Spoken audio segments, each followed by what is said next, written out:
Hello అండి, నమస్తే. Welcome back to Ashita's kitchen. నేను మీ శైలజ. సింపుల్గా, టేస్టీగా, చాలా స్పైసీగా, నోటికి కమ్మగా ఉండే మంచి చికెన్ని ప్రిపేర్ చేసుకుందామండి. మనకి వర్షాలు పడుతూ ఉన్నాయి కదా, వర్షాలు పడేటప్పుడు ఎవరికైనా కూడా కారం కారంగా తినాలనిపిస్తుంది కదా. ఇది స్నాక్ లాగా కూడా తినొచ్చండి. లేదా మనం సాంబార్ రైస్లో కానీ పెసరపప్పు చారు అలా చేసుకుంటాం కదా, అలా చేసుకున్నప్పుడు ఈ చికెన్ని ప్రిపేర్ చేసుకుంటే చాలా టేస్టీగా ఉంటుందండి. అదేనండి, మన పెప్పర్ చికెన్ని ఎలా ప్రిపేర్ చేసుకోవాలో చూద్దాం.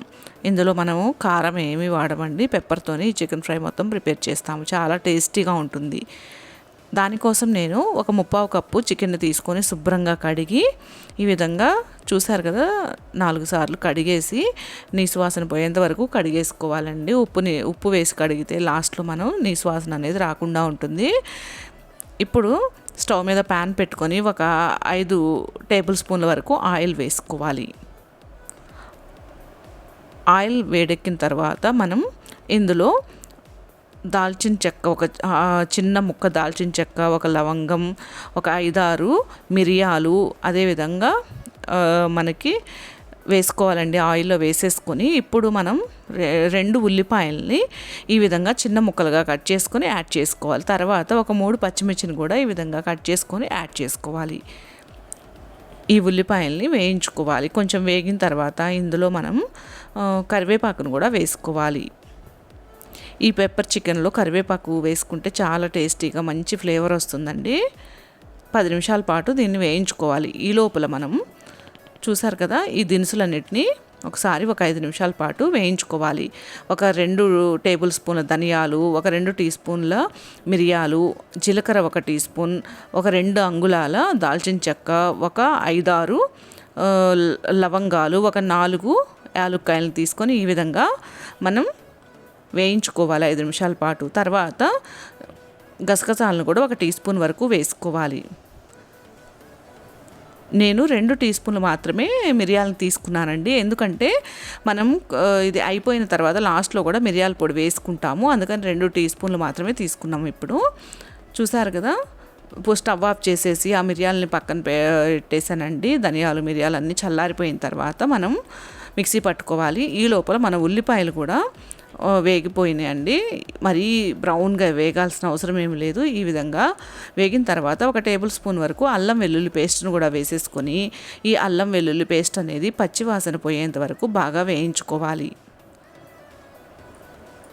ఇందులో టమాటా కానీ ఏమీ వేయనండి. ఈ చికెన్లో ఎక్కడ కూడా మనం ఇందులో వాటర్ అనేది ఏమీ యాడ్ చేయొద్దు. ఈ విధంగా అల్లం వెల్లుల్లి వేసుకొని వేయించుకుంటూ మధ్యలో మనం పసుపును కూడా యాడ్ చేసుకోవాలి. ఈ చికెన్లో పసుపు అనేది పూర్తిగా ఆప్షనల్ అండి. చాలామంది ఈ పెప్పర్ చికెన్లో పసుపు అనేది యాడ్ చేయరు, కానీ నేను వేస్తాను. తర్వాత 2.5 టీ స్పూన్ వరకు సాల్ట్ని కూడా యాడ్ చేశాను. మీ రుచికి తగినంత సాల్ట్ని యాడ్ చేసుకోండి. తర్వాత మనం ముందుగా శుభ్రంగా కడిగి ఉంచుకున్న చికెన్ని కూడా ఇందులో యాడ్ చేసేసుకోవాలి. యాడ్ చేసుకున్న తర్వాత ఒకసారి బాగా కలుపుకొని దీన్ని మనం మీడియం ఫ్లేమ్లో పెట్టుకొని ఒక 10 నుంచి 15 నిమిషాల పాటు దీన్ని మనం ఫ్రై చేసుకోవాలి. ఇప్పుడే ఫస్టే మూత పెట్టొద్దండి, ఈ విధంగా ఫ్రై చేసుకోవాలి. ఇది ఫ్రై అయ్యే లోపల మనం ముందుగా వేయించి పెట్టుకున్నాం కదా మసాలా దినుసులు, పెప్పర్ మసాలా దినుసులు అంటే మిరియాలు, ధనియాలు ఇవన్నీ వేయించి పక్కన పెట్టాం కదా, ఇవి చల్లారిపోయినాయండి. ఇప్పుడు దీన్ని మిక్సీ పట్టేసుకోవాలి. మెత్తటి పౌడర్ లాగా మిక్సీ పట్టేసుకోవాలి. మీకు ఇష్టం ఉంటే ఇందులో 2 జీడిపప్పులు వేసుకోవచ్చండి. నేనేమి యాడ్ చేయలేదు. ఇలా పట్టుకున్న ఈ మసాలాని, పెప్పర్ మసాలాని పక్కన పెట్టేసుకోవాలి. ఇప్పుడు మన చికెన్ ఒకసారి చూద్దామండి. చూస్తున్నారు కదా, చికెన్లో నుంచి వాటర్ వచ్చేస్తుంది. ఇలా బాగా కలుపుకుంటూ మనం వేయించుకోవాలండి. మూత పెట్టేసి వేయించుకుంటున్నాను నేను. ఇప్పుడు మూత పెట్టేసి వేయించుకున్న తర్వాత మళ్ళీ ఒకసారి మధ్యలో మూత తీసి కలుపుకోవాలండి. చికెన్లో నుంచి వచ్చిన వాటర్ అంతా ఇనికిపోయేంత వరకు మనం వేయించుకోవాలి. ఇలా వాటర్ అంతా ఇనికిపోయింది చూసారా. ఇప్పుడు కింద ఆయిల్ కనిపిస్తుంది మనకి. ఈ టైంలో మనం ముందుగా మిక్సీ పట్టుకున్న మిరియాల మసాలా ఉంది కదా, దాన్ని కూడా యాడ్ చేసేసుకొని బాగా కలుపుకుంటూ మనం దీన్ని ఒక 10 నుంచి 15 నిమిషాల పాటు ఈ విధంగా కలుపుకుంటూ ఫ్రై చేసుకోవాలి. మనం వేసిన మసాలా అంతా ముక్కలకు పట్టేలాగా ఫ్రై చేసుకోవాలండి. 15 నిమిషాల పాటు మనం మీడియం ఫ్లేమ్లో పెట్టుకొని వేయించుకోవాలి. ఈ మసాలా పౌడర్ వేసిన తర్వాత అడుగంటకుండా చూసుకోవాలని. ఒకవేళ అడుగంటినా కూడా ఇనప బాండీలో చేసామంటే ఇది చాలా టేస్టీగా ఉంటుందండి ఈ ఫ్రై. నేను నాన్ స్టిక్ ప్యాన్లో చేస్తున్నాను. అమ్మ వాళ్ళు పెద్దవాళ్ళు అయితే ఇనప బాండీలో చేస్తారు. ఆ రుచే వేరండి ఇనప బాండీలో చేసుకుంటే. తర్వాత ఇది వేగే లోపల మనం ఒక ప్యాన్ స్టవ్ మీద పెట్టుకొని ఒక 2 టీ స్పూన్ల వరకు నెయ్యిని వేసుకొని, నెయ్యి వేడైన తర్వాత ఇందులో ఒక గుప్పెడు నిండా జీడిపప్పును కూడా యాడ్ చేసుకోవాలి. ఎప్పుడైనా చికెన్ ఫ్రైస్ చేసేటప్పుడు ఇలా లాస్ట్లో జీడిపప్పు, పచ్చిమిర్చి, కరివేపాకుని సన్నగా ఈ విధంగా కట్ చేసుకొని యాడ్ చేశానండి. ఎందుకంటే అలాగే వేస్తే పిల్లలు కరివేపాకుని తినకుండా పక్కన పెట్టేస్తున్నారు కాబట్టి ఈ విధంగా సన్నగా మనం కట్ చేసుకొని యాడ్ చేస్తే కర్రీలో కలిసిపోతుంది కాబట్టి పిల్లలు కూడా ఈ కరివేపాకుని తినేస్తారు.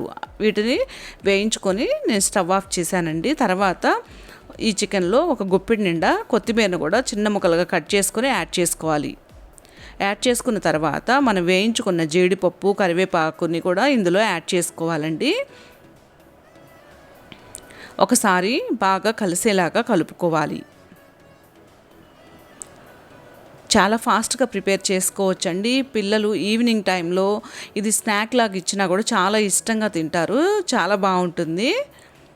ఒకసారి తప్పకుండా ట్రై చేసి చూడండి ఫ్రెండ్స్. ఇష్టపడిన వాళ్ళంటూ ఎవ్వరు ఉండరు. నేను ఇంకొక టీ స్పూన్ వరకు ఈ విధంగా మిరియాల పొడిని యాడ్ చేస్తున్నాను. ఈ వర్షాలు పడేటప్పుడు ఈ పెప్పర్ చికెన్ని చేసుకొని తింటే చాలా రుచిగా ఉంటుందండి. ఎంత ఫాస్ట్గా ప్రిపేర్ చేసుకున్నామో చూసారు కదా. మీరు కూడా తప్పకుండా ఒకసారి ట్రై చేసి టేస్ట్ చేసి ఎలా వచ్చిందో కామెంట్ సెక్షన్లో తెలియజేయండి ఫ్రెండ్స్. ఫస్ట్ టైం నా ఛానల్ చూస్తుంటే తప్పకుండా సబ్స్క్రైబ్ చేసుకొని సపోర్ట్ చేయండి ఫ్రెండ్స్. చూస్తున్నారు కదా ఎంత టెంప్టింగ్గా ఉందో. వేడి వేడి అన్నంలో కలుపుకొని తిన్నా కూడా చాలా బాగుంటుందండి. మేమైతే మా పిల్లలైతే ఇది ఫాస్ట్గా తినేస్తారండి. చాలా ఇష్టంగా కూడా తింటారు. Thank you for watching.